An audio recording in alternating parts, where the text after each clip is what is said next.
Eu quero trazer uma mensagem evangelística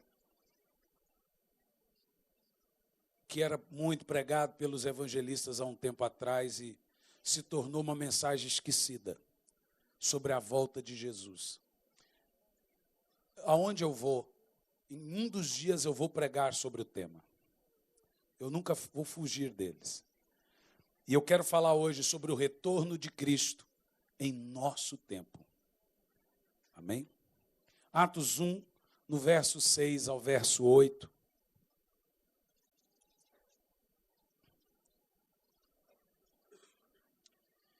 Então os que se haviam reunido lhe consultaram: Senhor, será este o tempo em que restaurarás o reino a Israel?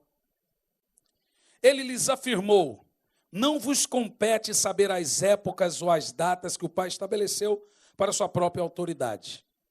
Mas mesmo assim ele responde, olha o 8. Contudo, recebereis poder quando o Espírito Santo descer sobre vós, e sereis minhas testemunhas, tanto em Jerusalém, como em toda a Judéia e Samaria, e até os confins da terra. No verso 9.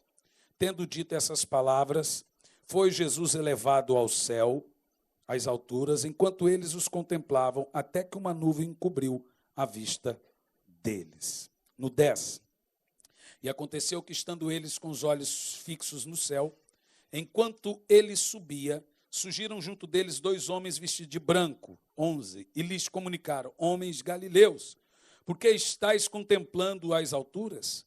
Esse Jesus que dentre vós foi elevado ao céu, retornará do mesmo modo como viste subir.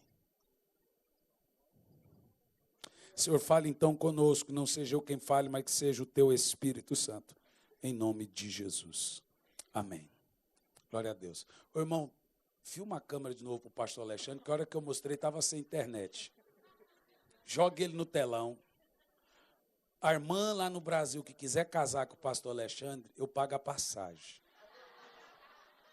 Ó, o WhatsApp dele depois eu passo, eu tenho, o Facebook, o Instagram. E o Jonatas Maciel, esse engraçadinho ali, ó, ele é do Brasil. Olha aqui, como é que 2 rapazes bonitos desses estão solteiros, gente?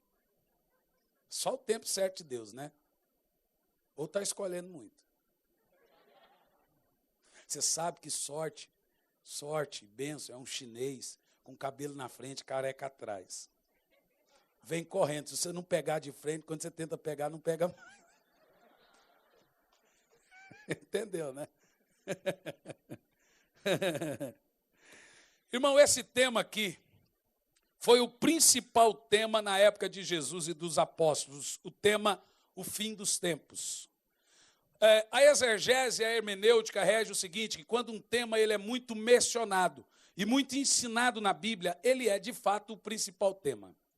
Por exemplo, a mensagem da volta de Jesus, ela está dos 27 livros do Novo Testamento, em 24.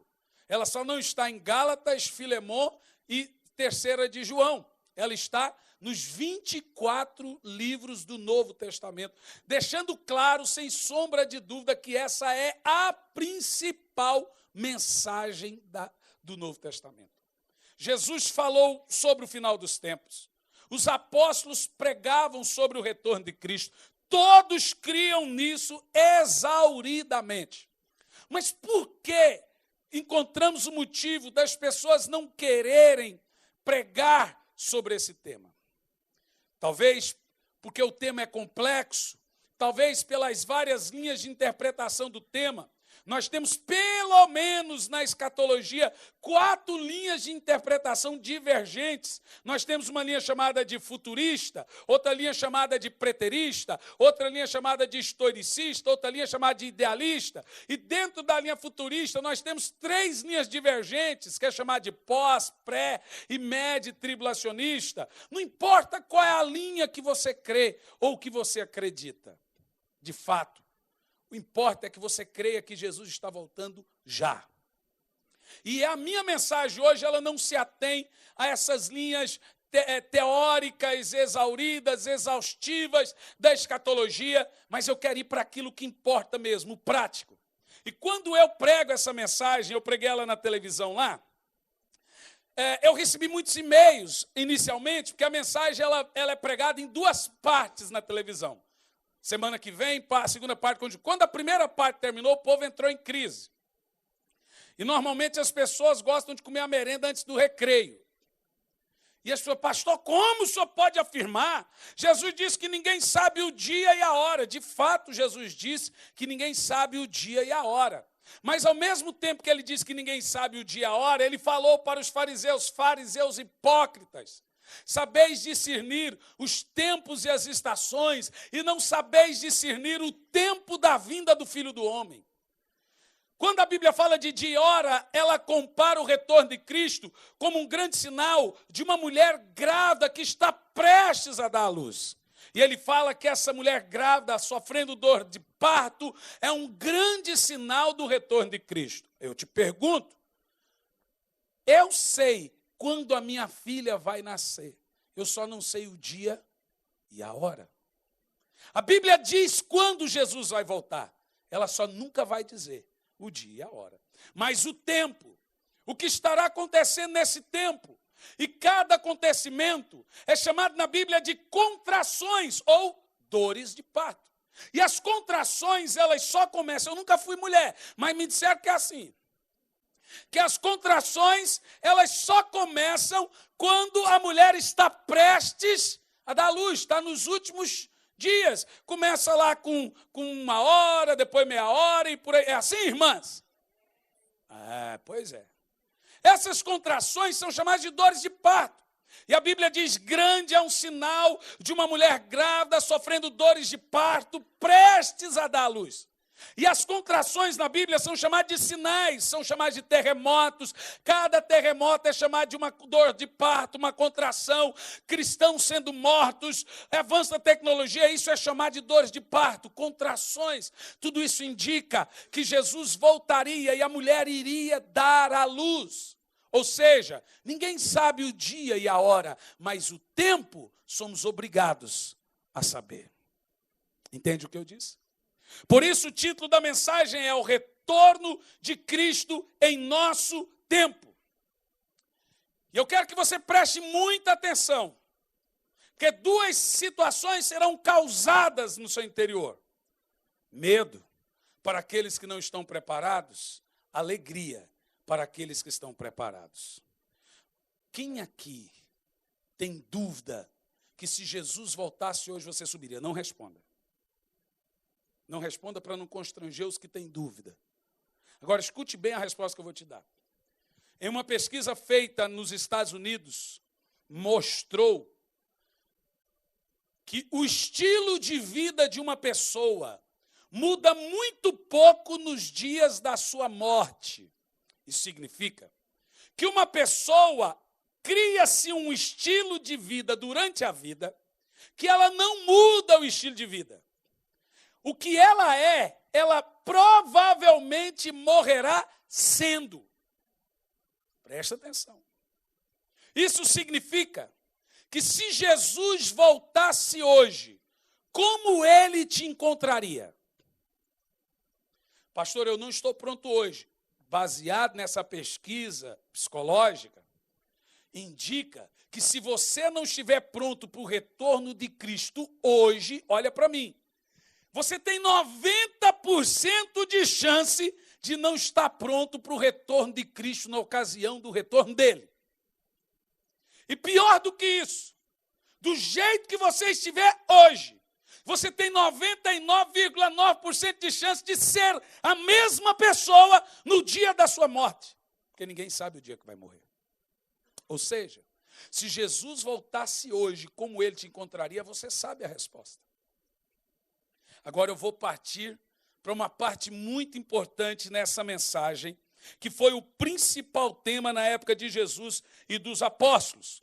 Porém, aqui lendo o livro de Atos, eu calculo que os apóstolos não prestaram muita atenção nas palavras de Jesus e até de Daniel na época deles. Daniel era o livro do Apocalipse deles.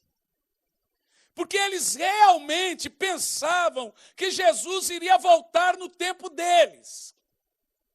Paulo fala isso. Os apóstolos, os cristãos vendiam tudo esperando que Jesus fosse voltar na época dele. Agora presta atenção. Se os apóstolos pregavam e não tinham os sinais que nós temos, que precisaria ter esses sinais para o retorno de Cristo, e eles pregavam que Jesus iria voltar na época deles, o que dá o direito a nós de não pregar que ele volta em nossa geração. Pelo que nós entendemos da Bíblia, calcula-se que toda geração tem que esperar a volta de Jesus na sua época. E eu não estou esperando Jesus voltar daqui a 100 anos. Eu não estou esperando Jesus voltar daqui a 50 anos. Eu estou esperando Jesus voltar hoje. O dia para a volta de Jesus para mim é daqui um pouquinho, é agora, é a qualquer momento. Eu não vou ficar conjecturando ou filosofando em cima disso. É isso que Jesus disse para os discípulos. Agora vamos ver. Porque os discípulos não prestaram muita atenção e eles esperavam que Jesus ia voltar naquela época. Agora vamos ver. Abra aí Mateus 25, no verso 14.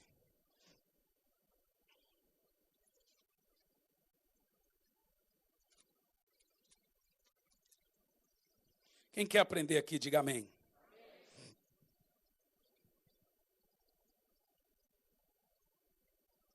Jesus deixou bem claro que ele iria voltar num tempo distante do tempo dele. Não seria num tempo perto. Ele iria voltar muito tempo depois. Ele falou isso, e ele vai dizer aqui, no verso 14. Digo também que o reino será como um senhor que, ao sair de viagem, convocou seus servos e lhe confiou os bens. Aí vai a parábola dos talentos. A um deu 5, outro 2, outro 1, conforme a capacidade de cada um. E aqui ele vai dizer que esse senhor partiu, até o verso 19, e ficou por muitos e um longo tempo. Jesus deixou claro para os discípulos que ele não iria voltar na época deles. E eles não prestaram atenção. Mas também em Atos 1, no verso 6, no texto básico que nós lemos, os discípulos perguntam a Jesus: Senhor, será este tempo? Jesus estava prestes a subir. Ele estava ali, alguns minutos antes dele subir, depois da sua ressurreição, 40 dias depois. Eles perguntam: será este tempo agora que o Senhor vai restaurar o reino a Israel? Por que essa pergunta? A resposta a essa pergunta, por que eles perguntaram isso? Mateus 21, no 42, Jesus tinha dito há um tempo atrás a eles que o reino de Deus foi tirado dos judeus. Mateus 21, no 42, diz o seguinte: então Jesus lhes inquiriu: nunca leste isso nas Escrituras? A pedra que os construtores rejeitaram tornou-se pedra angular, e isso procede do Senhor, sendo, portanto, maravilhoso para nós. 43, por isso eu vos declaro que o reino de Deus será retirado de vós, para ser entregue a um povo que produzirá frutos dignos para o reino. É você, viu? É você, esse povo. E agora os discípulos, entendendo o que Jesus disse, antes de Jesus subir, fala: Senhor, quando o Senhor vai restaurar o reino a nós? Essa é a pergunta. O Senhor está subindo. É agora que o Senhor nos devolve o reino, porque o Senhor disse que o reino foi tirado. Agora Jesus vai responder em rápidas palavras, pronto, alguns minutos antes de subir, quando o reino seria restaurado. E as palavras de Jesus aqui é forte. Ele deixa claro quando ele voltaria. E o que estaria acontecendo no mundo na ocasião da sua volta. Você vai ficar bem? Tem certeza? A última igreja que eu preguei, sua irmã saiu gritando. Ah! Controla, irmão. Senão eu vou internar você. Vou te dar um gadenal. Presta atenção. Primeira coisa que Jesus dá indício para o tempo do seu retorno. Os gentios tomariam o reino de Israel, o reino de Deus. Isso aconteceu. Jesus veio para os seus não receberam, o evangelho veio para nós. Jesus disse isso. Segundo, o tempo desses gentios, que agora se tornou o reino de Deus ao redor do mundo, iria terminar. O nosso tempo aqui na terra, como igreja, está acabando. E a Bíblia deixa isso claro. E é no final desse tempo dos gentios que nós chamamos de dispensação gentílica. Dispensação é tempo. E existe na Bíblia 7 dispensações. Dispensação da inocência, dispensação adâmica, dispensação noádica, dispensação abraâmica, dispensação davídica, dispensação da graça, dispensação eterna. Nós estamos em qual delas? A última, faltando a eternidade. Ou seja, a Bíblia diz que a dispensação gentílica, que é chamada de dispensação da graça, dispensação do sangue do Cordeiro, dispensação do sacrifício de Cristo, que começou há 2000 anos atrás, e por incrível que pareça, cada dispensação teve um tempo máximo de 2000 e poucos anos. Esse tempo teria que passar. E quando esse tempo passasse, o evangelho iria voltar para os judeus, para que alguns judeus também fossem salvos. Quem está entendendo aí? Abra Romanos, capítulo 11, no verso 25 ao 26. Quando o tempo dos gentios passa, Paulo deixa claro, Romanos 11, do verso 25 ao 26,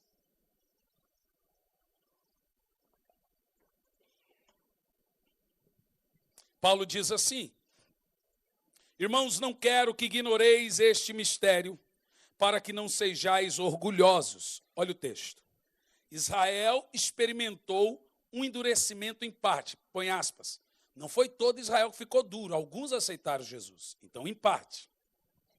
Até que termine o tempo dos gentios. Paulo está dizendo, Israel não vai se converter. Pode abrir igreja, pode fazer caravana, eles vão continuar duros até terminar o tempo da igreja. Quando o tempo da igreja acabar, Paulo prossegue, assim todo Israel será salvo. Como está escrito, virá de Sião o teu Redentor, que desviará de Jacó a impiedade. O nosso tempo está acabando. E o de Israel vai começar. Prosseguindo. Agora Jesus responde o que deveria acontecer antes do tempo da igreja acabar. Antes da dispensação gentílica acabar. Ele dá 2 indícios no versículo 8 de Atos 1. Volte lá. Você vai ter que ser bom de Bíblia, irmão. Tem gente que gosta só de ligar a Bíblia. Na minha igreja eu não deixei mais ligar de multimídia. Não é porque é pecado, não. Porque o povo não sabia mais manejar a Bíblia. Quando você evangeliza alguém, você dá a Bíblia ou um telefone? Nós só vamos ver o quanto isso estragou a igreja daqui a uns anos. Não é porque é pecado, não, irmão. Nada disso. É porque simplesmente as pessoas não sabem manejar a palavra. Atos 1, no verso 8, Jesus... Ele não diz o dia, a sua volta, mas ele vai dizer o que iria acontecer no final da dispensação gentílica, nos tempos precedentes ao seu retorno. Ele diz o seguinte: contudo, nesse tempo, recebereis poder quando o Espírito Santo descer sobre vós. Agora presta atenção. E você, quando o Espírito Santo descer, sereis minhas testemunhas. A palavra testemunha é a palavra grega para mártire. Vocês irão morrer por mim.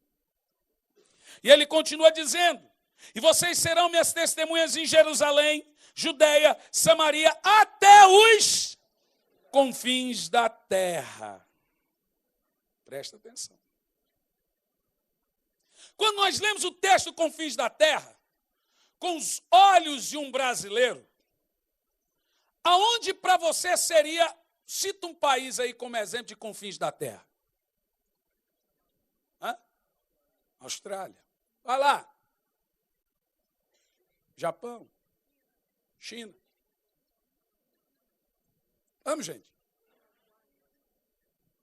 Egito, África, Cazaquistão. Agora que vem a crise maior para você, preste atenção. Qual é o centro geográfico da Bíblia? Quando a Bíblia fala ao norte de Israel. Ao sul de Israel. Quando Jesus fala confins da terra, ele está falando da onde? Aqui do lado. Da Ásia. Você realmente acha que confins da terra é África? É Ásia? É Oceania? Qual foi o último continente a ser descoberto? Responda. Você sabia que tem uma cidade no Chile que se chama Cidade do Fim do Mundo? Se você pega o livro do Papa Francisco, está Papa do Fim do Mundo. Você sabe qual era o nome do Brasil na época de Portugal? Quinto dos Infernos, ou Fim do Mundo.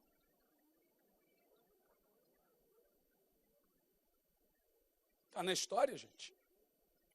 Quando nós pegamos esse texto da Bíblia, quando você vai fazer um mapeamento missionário, você chega lá no Brasil, as pessoas falam, vamos enviar missionários para os confins do mundo. Aqui é o início de tudo. Lá é os confins do mundo.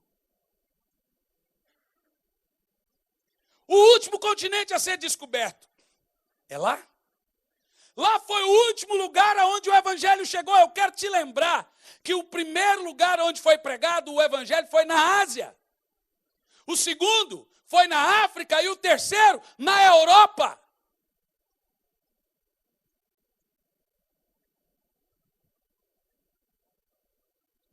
O último lugar aonde o evangelho chegou é na nossa terra.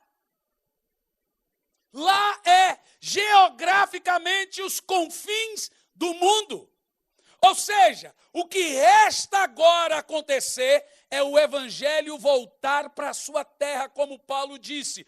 Terminou o tempo dos gentios, o evangelho volta para os judeus, volta para a Ásia. E quando o evangelho volta para a Ásia? Quando o tempo da igreja acabar. E quando o tempo da igreja acaba, o que vai acontecer? Ela some. E some literalmente. A igreja sobe, 2 testemunhas descem para pregar para os judeus, a lei e os profetas. O Espírito Santo sobe, 2 testemunhas descem. O Espírito Santo é o pregador. Sem ele, 2 testemunhas têm que descer para pregar.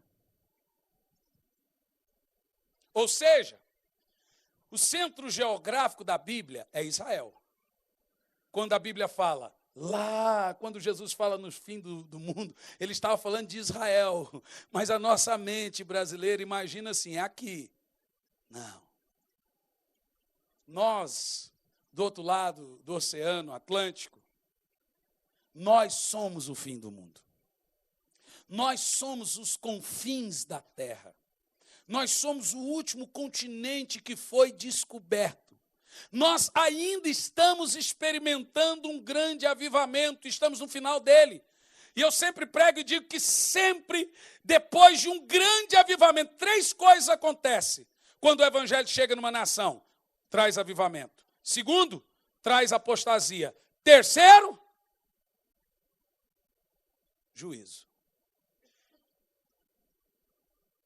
Quando você pega a primeira igreja a experimentar um grande avivamento depois da subida de Jesus foi Éfeso. 50 anos depois que Jesus morreu, a Bíblia diz que Paulo, até os aventais que levavam o seu corpo, as pessoas eram curadas. Éfeso experimentou muito, mas muito poder. 40 anos depois desse avivamento, ou seja, 90 anos depois da morte de Jesus, no livro do Apocalipse, João manda uma carta para Éfeso dizendo o quê? Tenho, porém, contra ti, que abandonastes o primeiro. Irmão, 90 anos depois que Jesus subiu, a igreja já tinha apostatado. Agora nós já estamos vendo incesto na igreja. Nós já estamos vendo gente se debandando, já, prostituição, adultério, gente mentindo, gente roubando. O irmão me disse, eu queria ser parte da igreja primitiva. Eu disse, qual delas? A de Corinto? Ou as da Ásia? que uma delas o Senhor diz, no teu meio está o trono de Satanás. A de Corinto, que Paulo até entregar para o diabo entregou, o problema não é a igreja, são as pessoas.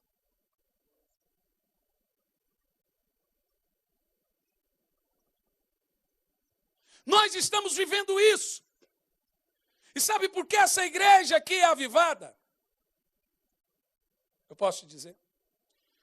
Porque muitos irmãos de África e de Brasil estão trazendo o fim desse avivamento que experimenta-se lá para esse continente, que passou pela apostasia, passou pela mornidão e agora está esperando o juízo.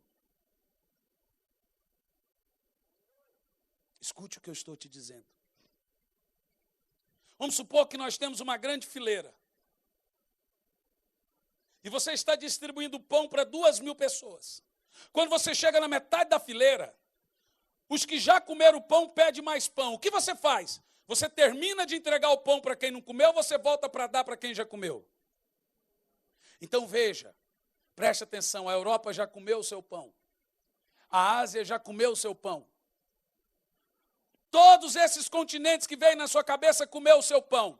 Nós estamos comendo o nosso, somos os últimos da fileira. Quando terminar de comer o pão, Jesus volta. Jesus está voltando neste tempo. Nós somos a última igreja da última era. Nós somos a última dispensação. Nós somos a última geração. O relógio está prestes a cruzar os ponteiros. Não há mais espaço para mais profecias se cumprirem. Cristãos já estão sendo martirizados. Nós somos o tempo da volta do Senhor Jesus Cristo. E a Bíblia diz que na ocasião do retorno de Cristo, ele voltaria numa época em que as pessoas estariam agindo como se nada estivesse acontecendo. Como você vai estar vivendo na volta de Jesus? Do jeito que você está vivendo hoje, a mesma coisa. Sem pôr e sem tirar. Agora Jesus Cristo deixa claro que não compete a nós sabermos, mas ele diz que o grande indício dos tempos precedentes ao seu retorno é que o Espírito Santo seria derramado. E quando o Espírito Santo fosse derramado, os discípulos começariam a distribuir o pão para eles, na Judéia, Samaria, por toda a região da Ásia. Eles foram para o Egito, eles foram para a Grécia, eles chegaram na Europa, você sabe disso. Roma matou 14.000 cristãos na época do apóstolo Paulo. O rei Nero, o imperador Nero, louco, doente, se vestiu de mulher e tacou fogo. Dos 14 bairros de Roma, ele pôs fogo em 10 para culpar os cristãos. Ele alumiou Roma com o corpo dos crentes, que diz que foi eles que colocaram fogo em Roma.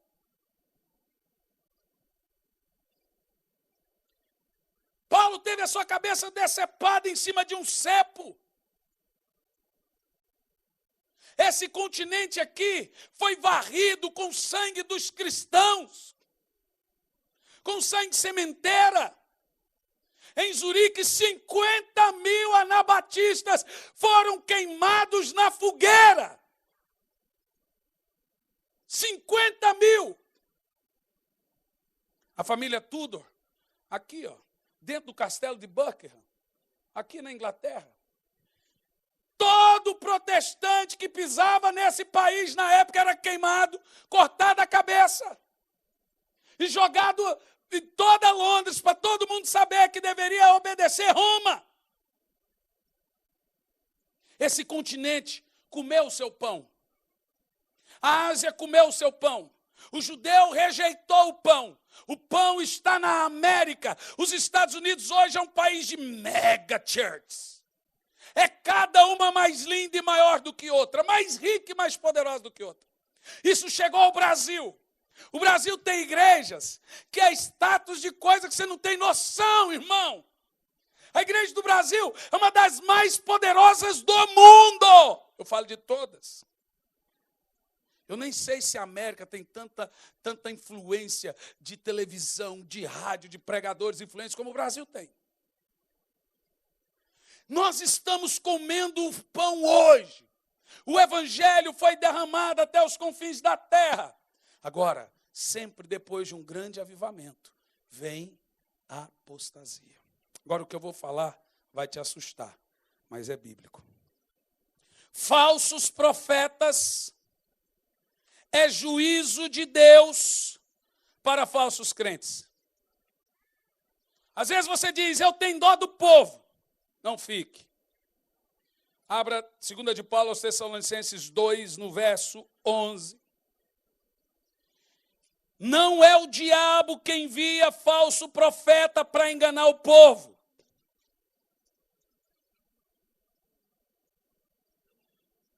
Por que existem falsos mestres e falsos profetas? Porque veja, pastor não pode tirar bode do meio da ovelha. Pastor não pode tirar joio do meio de trigo. Só Deus pode fazer isso. E como que Deus faz isso? Ele envia falsos profetas para tirar bodes. Porque ovelha não sai. A minha ovelha ouve a minha voz e me segue. Olha o que diz a Bíblia. 2 de Paulo aos Tessalonicenses, capítulo 2, no verso 11. É por este motivo, leia em voz alta, por favor, que Deus envia a operação do erro. Para quê? Creiam na mentira. Todos que?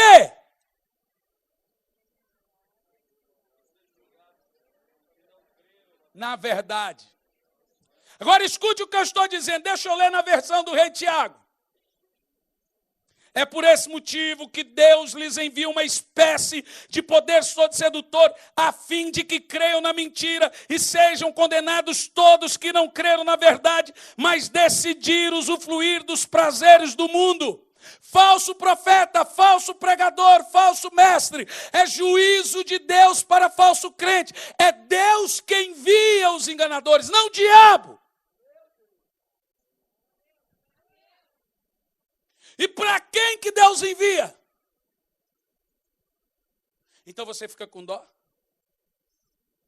A Bíblia diz que são esse povo que se acercam desses mestres segundo os seus próprios desejos. É o que eles buscam. É o seu nível espiritual que determina o seu referencial.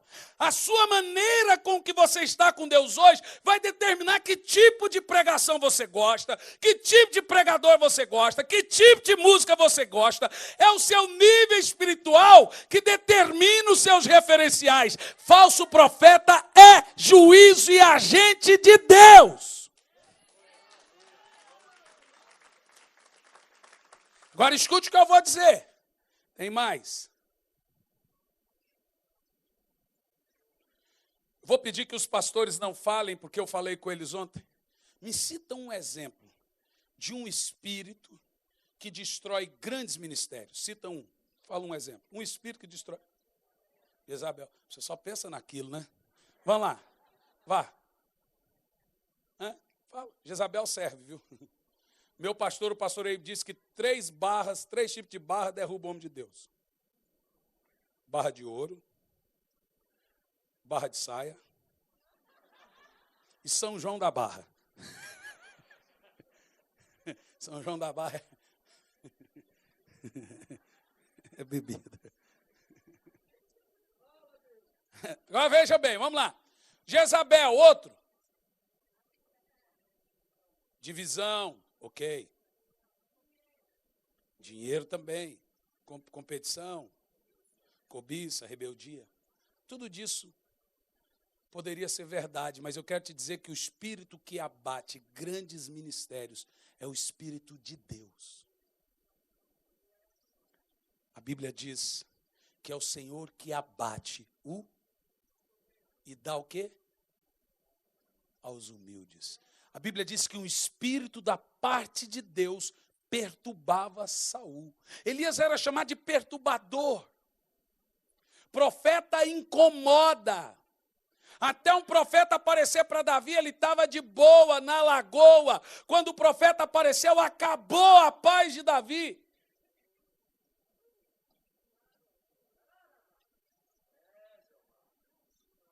Escute isso aqui nessa noite. E eu quero provar para você aqui bem rápido. Por que Jesus haveria de voltar em tempos modernos? Ou seja, não tem como Jesus ter voltado na época que Ellen White profetizou. 60 anos atrás, 80 anos atrás. Não teria como Jesus voltar na época dos apóstolos, impossível. E não tem como ele voltar em uma outra época, a não ser a nossa.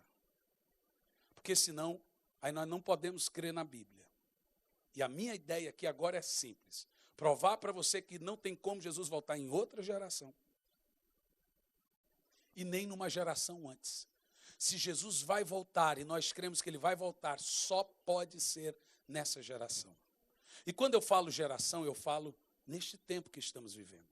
A minha, do meu filho, da minha filha, talvez dos netos, mas em tempos modernos.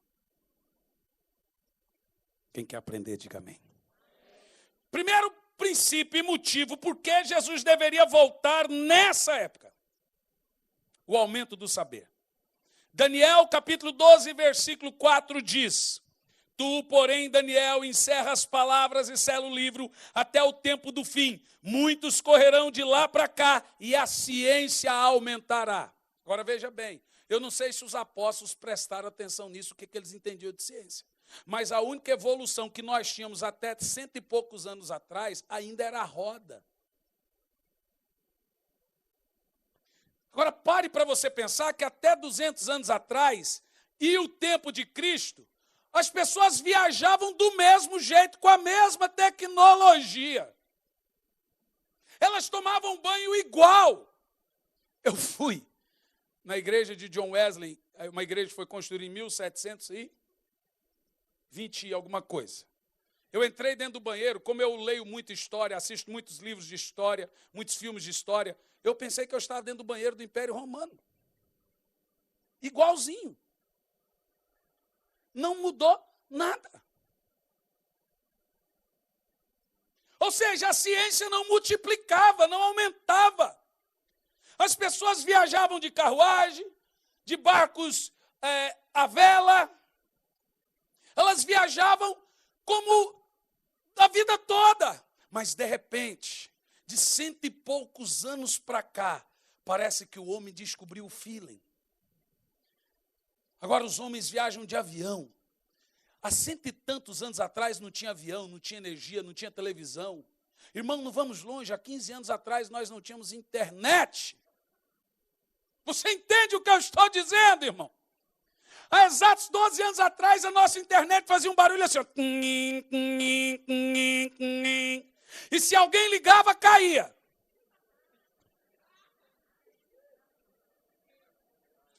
Ó, eu sou novo, viu?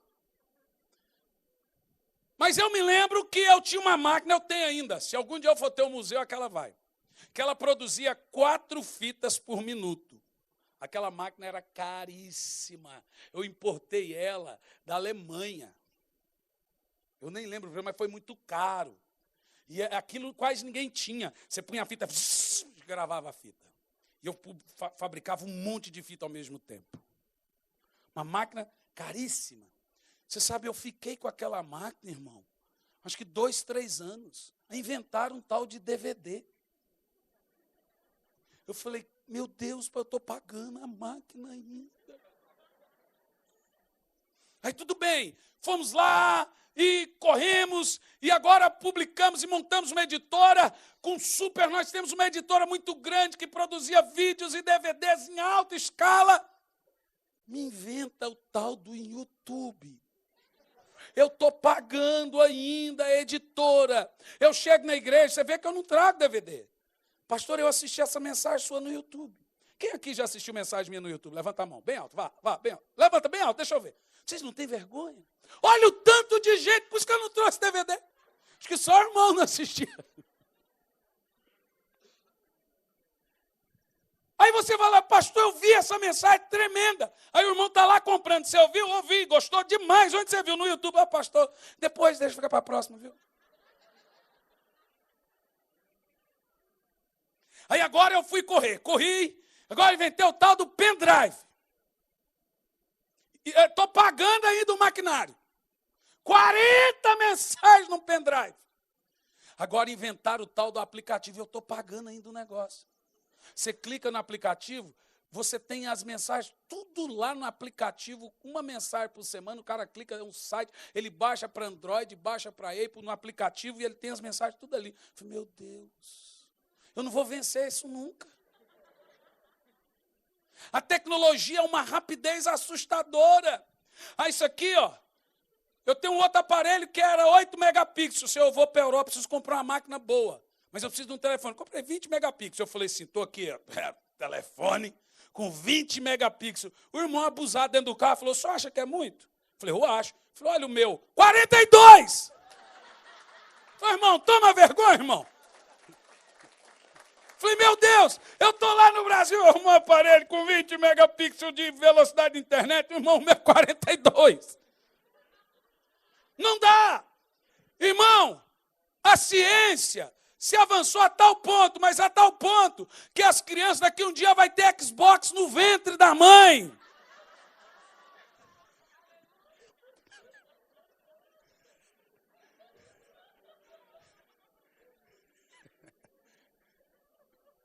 Irmão, o dia que eu vi o meu filho na frente da televisão, dando soco, eu falei, meu Deus, esse menino está louco, dá gadenal para ele. E ele dava chute, e ele corria, ele pulava, o que está acontecendo, meu filho, você está bem? Não, pai, eu estou jogando. Eu falei, mas jogando como? Qual o controle? Não sei o quê. Aquilo ali é um negócio que pega eu, e eu fico ali. Eu falei, meu Deus. Agora inventaram o tal do holograma. É um projetor, não vou falar que o pastor Elis é cheio da tecnologia, ele é enjoado. Enjoado é que quem gosta de coisa bonita. É um aparelho enorme que fica em cima do altar e ele projeta a imagem da pessoa que ela anda como se ela estivesse aqui. Se olha ela, em todas as dimensões possíveis. Um holograma. Eu estava na igreja de um pastor amigo meu e ele foi dar uma mensagem de fim de ano. Agora o nosso pastor vai dar. Eu falei, mas ele não está viajando para os Estados Unidos? Quando eu vi ele andando lá no púlpito, para lá e para cá, eu falei, meu gente, que demônio é esse? Isso é coisa do anticristo. Isso é coisa do anticristo. Esse homem é onipresente. Quando eu fui ver o baita aparelho, ela andando do tamanho dele normal, Jesus amado. A Bíblia Sagrada diz que nos últimos dias essas coisas deveriam acontecer. Por que os apóstolos não prestaram atenção nisso? Agora você vai entender por que Jesus deveria voltar numa época de avanço tecnológico. Já. Segundo sinal do retorno de Cristo que deveria acontecer na época da sua vinda. Automóvel. Naum capítulo 2, isso aqui é muito impressionante. Naum 2, no verso 4. Eu estava perguntando para o irmão, por que o europeu gosta de carro, mas não é apaixonado? E só tem carrão. E o brasileiro é doente. Eu falei, acho que é porque o brasileiro, tadinho, nunca tem. Quando ele tem um, ele endeusa. Quando ele consegue comprar um carrão, vira um semideus para ele, né, tadinho? E é verdade. É tão difícil ter que quando tem... Eu fui na casa do irmão e o irmão estava alisando o carro. A esposa dele chegou perto de mim e falou, se eu fosse esse carro... Naum 2 e 4. Eu no lugar desse carro. É verdade. Naum 2 e 4, olha que texto tremendo. Os carros correm furiosamente pelas ruas e se cruzam velozes pelas praças, parecem tochas e correm como relâmpagos. Que é isso, irmão? Isso aqui é na época das bigas, das carruagens. E o profeta está falando, é carro, o que eu estou vendo aqui é carro, com olho. Carro com tocha, que corre como um relâmpago. É os postes aqui na Europa, eu estava na Alemanha, dentro de um Audi, o irmão se gabando, 180, num Audi, daqui um pouco um poste. Falei, vai, pega ele. Quero ver pegar. Olhei assim na autoestrada lá na Alemanha, escrito, velocidade mínima permitida, 190. Eu falei, sonho. Lá no Brasil é 70. Naum está dizendo que nos últimos dias haveriam veículos como esses que nós andamos hoje. E ele chamou de carro. É isso que impressiona. Ainda em terceiro lugar, o avião. Isaías 60, verso 8, disse assim, quem são esses que vêm voando como nuvem e como pombas passam por suas janelas? Meu Deus. E tem gente que ainda diz que não crê na Bíblia que ela foi escrita por homem. Você queria que fosse escrita por quem? Por um cavalo?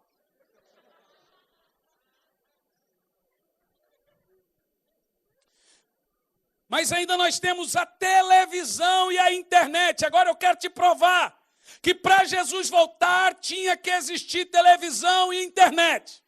Por isso o aumento da internet rápida. Por exemplo, na minha casa eu tenho internet de 100 mega. É 100 mega que fala? 100 mega. Isso no Brasil é muito rápido. No Brasil a internet é de primeiro mundo. 100 mega. Você aperta no computador, ele espera você pensar.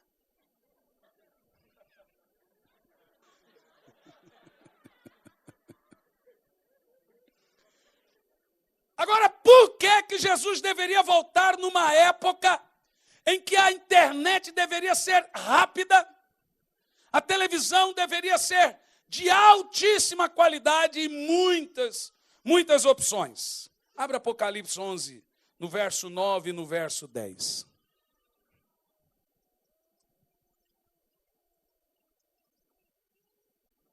Ou liga, né? Liga Apocalipse.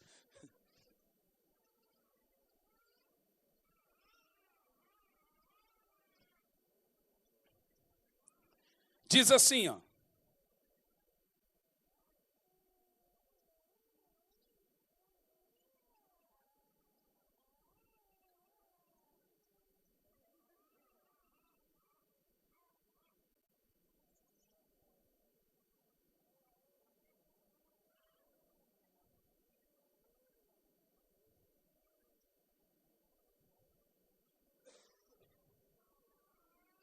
Quem achou, diga amém. Durante 3 dias e meio, gente de todos os povos, tribos, línguas e nações verão seus corpos mortos e não permitirão que sejam sepultados. Os habitantes da terra muitos se alegrarão pelo que aconteceu com as testemunhas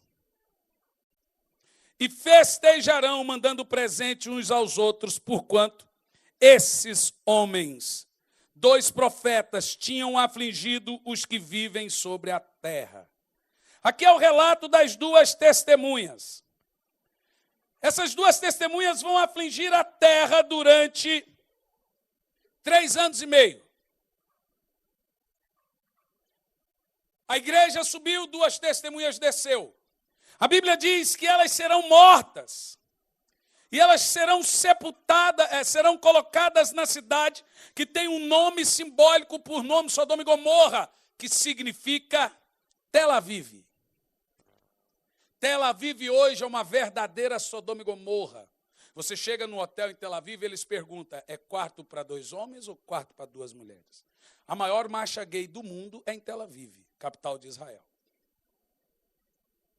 Verdadeira Sodoma e Gomorra, eles serão sepultados lá.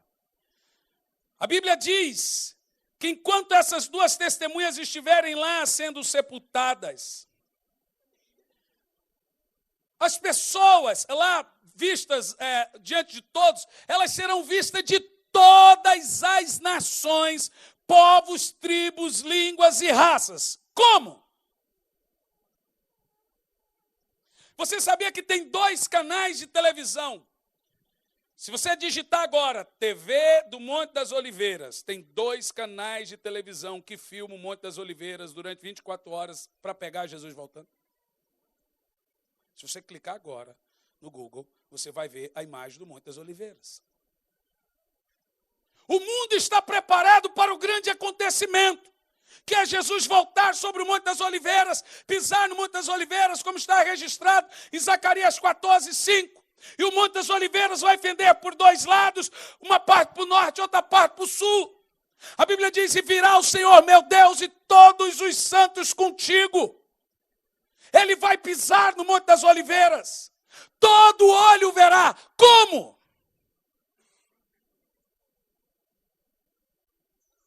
Jesus volta em nosso tempo. Jesus volta nessa época. Diga, Jesus volta nessa época. Eu gostaria de te fazer uma pergunta. Você está preparado?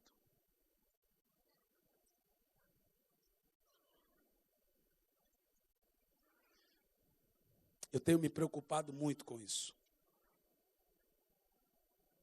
Se Jesus voltar agora, para onde você vai? Como ele vai encontrar você?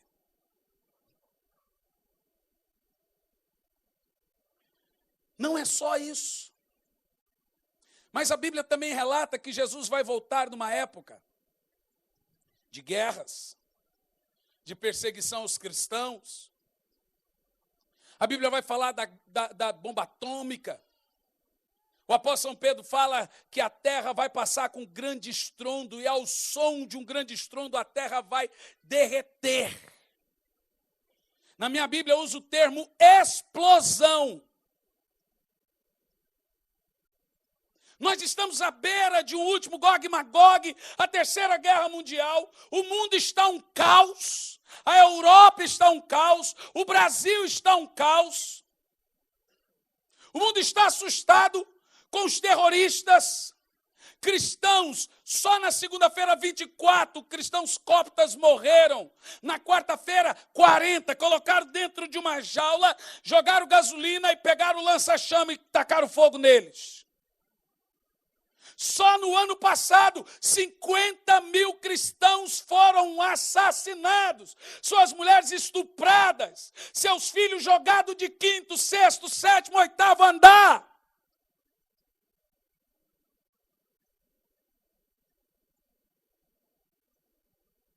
Eu posso te afirmar, como o apóstolo São Paulo fala, na primeira de Paulo aos Tessalonicenses, capítulo 4, no versículo 16, ao ouvir a trombeta de Deus, o ressoar da trombeta do arcanjo, os mortos em Cristo ressuscitarão primeiro, depois nós, os que ficarmos vivos, seremos arrebatados. A qualquer hora dessa, num culto como esse hoje, pode ser hoje, a qualquer momento, Jesus Cristo vai soar a trombeta e a sua igreja não será mais encontrada aqui. E isso pode acontecer essa noite.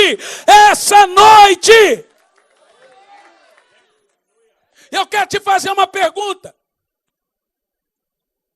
Para o retorno de Cristo, nós temos muitos sinais.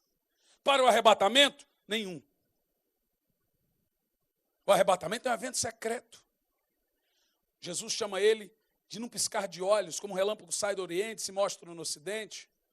O apóstolo São Pedro, o apóstolo São Paulo, chama ele de o evento, o grande ladrão, o ladrão da noite. Eu costumo dizer que o arrebatamento é o último evento no calendário de Deus. Imagina nessa parede aqui, uma página cheia de quadradinho, chama de...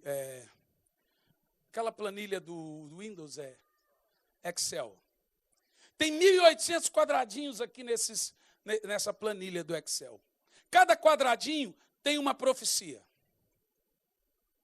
Cada quadradinho tem uma profecia. De 1.800 profecias sobre a volta de Jesus, só faltam 7 para se cumprir sobre o fim dos tempos. De 1.800 profecias, cada profecia está arriscado com X. Jesus nasceu, riscado com X. Jesus morreu, riscado com X. Tudo isso é profecia do final dos tempos, até o nascimento dele. Eu vou citar para você as 7 últimas profecias do retorno de Cristo. E vou citar ela por escalas de acontecimento. Dos 7 últimos quadradinhos. Começando com a primeira. O primeiro evento no calendário de Deus. Se Deus tem algum evento com a igreja dos últimos dias, esse é o próximo. Arrebatamento. Grande tribulação. Volta de Jesus. A igreja sobe e a igreja desce. Isso é o que está na Bíblia. Arrebatamento. Grande tribulação. Volta de Jesus. Armagedon. Milênio. Juízo final. Nova Jerusalém. Fecha a Bíblia. Não tem mais nada para se cumprir. De 1.800 profecias, só tem essas para acontecer. Isso indica que o arrebatamento é o próximo evento no calendário de Deus. Mas alguns crentes ainda estão presos. Mas se Jesus voltar hoje e ter o arrebatamento, tem a segunda chance. Bom, irmãos, eu quero te dizer uma coisa, que essa tal da segunda chance, ela é controversa. Tem gente que defende, tem gente que não defende. Eu, por exemplo, não defendo. Eu vou te dizer por que eu não defendo. 10 virgens, 5 subiu, 5 ficou. A porta fechou. Abriu. Mateus 25:10 diz, Senhor, abre-nos a porta. O que ele disse para elas? Não vos conheço. No dilúvio, a porta fechou para o lado de fora, abriu. Eu quero que você me ache um texto da porta se abrir. Não, pastor, mas no Apocalipse fala da multidão que vem da grande tribulação. Você se esqueceu que o evangelho volta para os judeus, eles vão ter que se converter. A Bíblia deixa claro que o Espírito Santo sai da terra junto com a igreja. Camarada, não consegue ser crente com a ajuda do Espírito Santo, vai ser crente sem ele.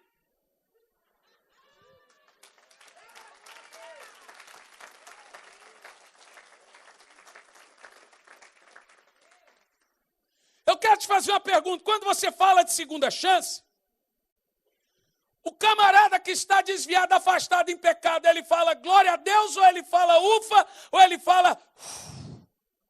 Isso confronta ele ou conforta ele?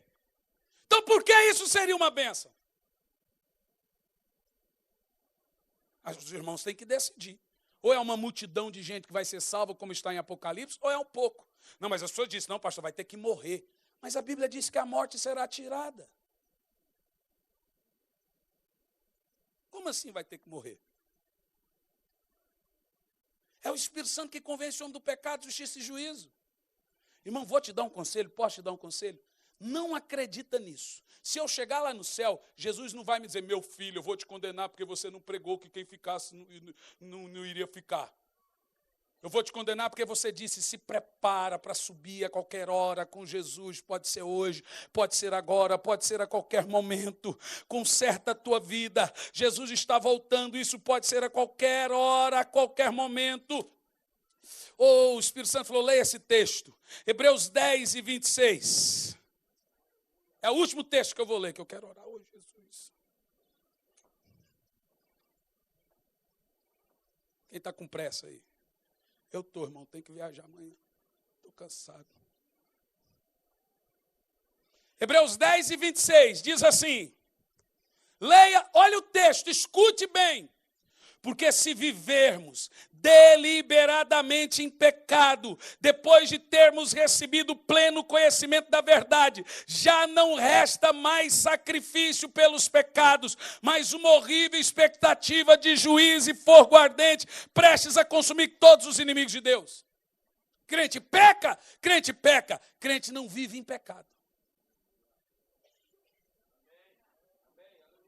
Não, mas a Bíblia diz que o sangue de Jesus me purifica de todo pecado. Há controvérsia. 1 de João 1,7 diz, se andarmos na luz, como ele na luz está, temos comunhão uns com os outros. Depois disso, o sangue de Jesus nos purifica de todo pecado. Tem duas condições para ter purificação do sangue.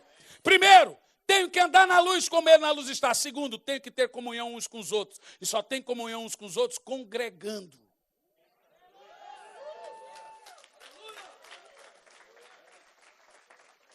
Você só vai ter purificação de pecados andando na luz e tendo comunhão com os irmãos. É comunhão, não união. É necessário. O congregar é necessário para fortificação na fé. Escute, Jesus Cristo volta, ouça a voz. Jesus Cristo volta neste tempo. Oh, aleluia! Fique em pé no seu lugar. Mas ainda há esperança. Sabe por que há esperança? Agora deixa eu te falar por quê. Você parou para analisar que quase a Bíblia toda, pastor Paulo, foi escrita por 3 assassinos. Moisés, Davi e Paulo. Moisés, matador, covarde e fujão. Davi, chavequeiro, 7-1 e fura-olho. E assassino. Ficou 9 meses mentindo. E depois de 9 meses, irmão, vem um resultado. Aí não tem como esconder. E Paulo, matador de crente. Esses 3 homens, depois que se arrependeram, nunca mais pecaram. E olha quem são eles. Escreveram 70% da Bíblia. Você parou para analisar que o paraíso foi inaugurado com um ladrão? O primeiro homem a entrar no paraíso com Jesus foi um ladrão.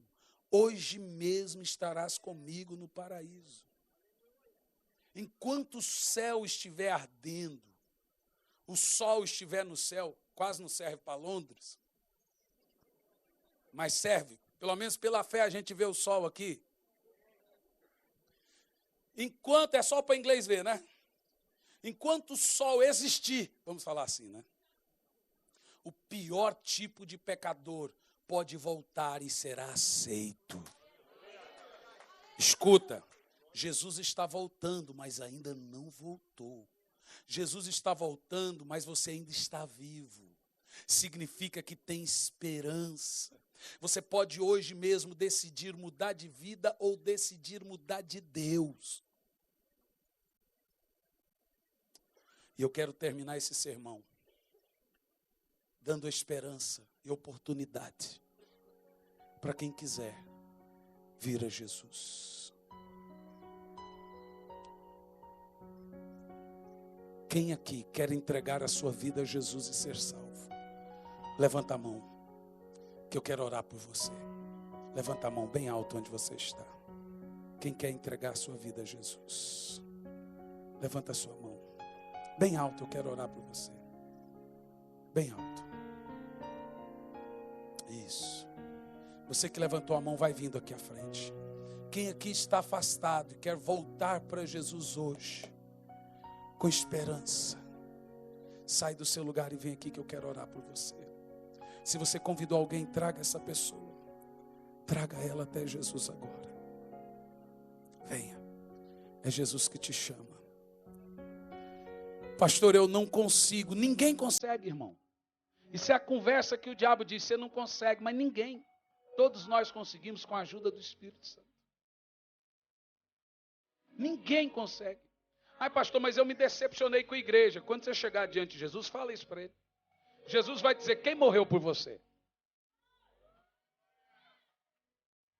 Foi eu ou foi a igreja? Foi eu ou foi o pastor? Mas peraí, o pastor te decepciona e se abandona a mim? Quando foi que eu menti para você? Quando foi que eu te enganei? Fala para mim.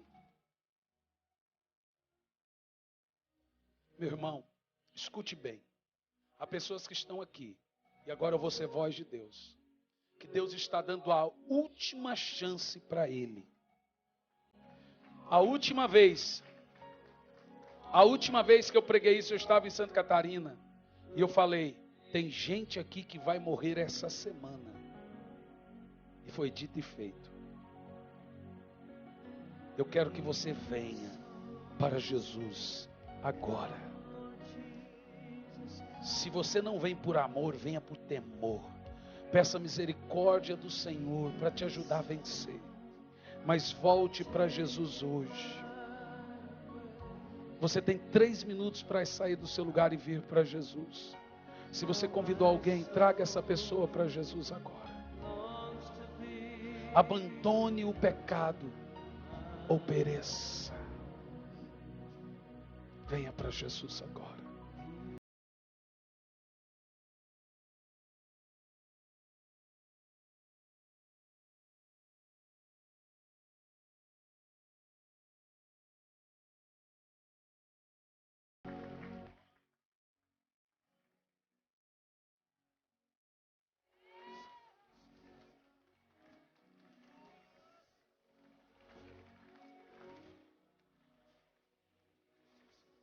Tem mais pessoas aí, eu quero que você festeje. Você tem 2 minutos para vir a Jesus. Venha agora. Venha. Jesus está te chamando.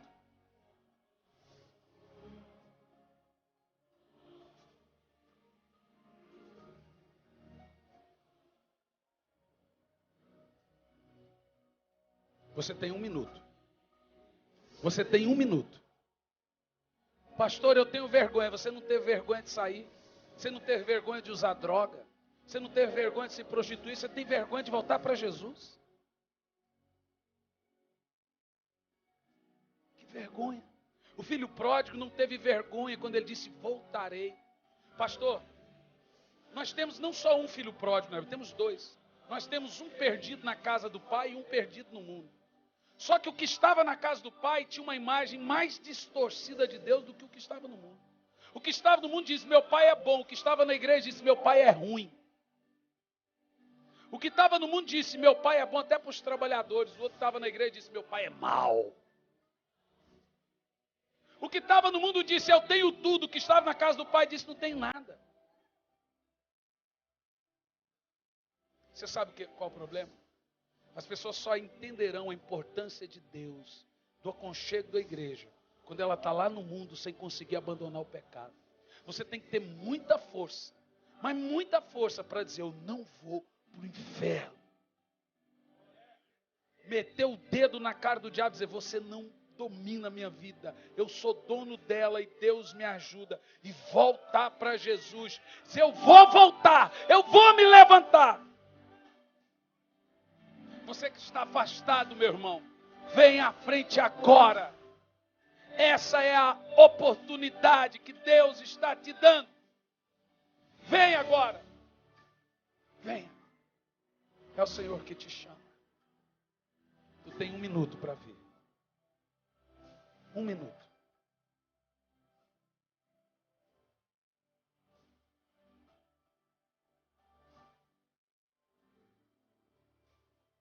Põe a mão no seu coração, você que está aqui.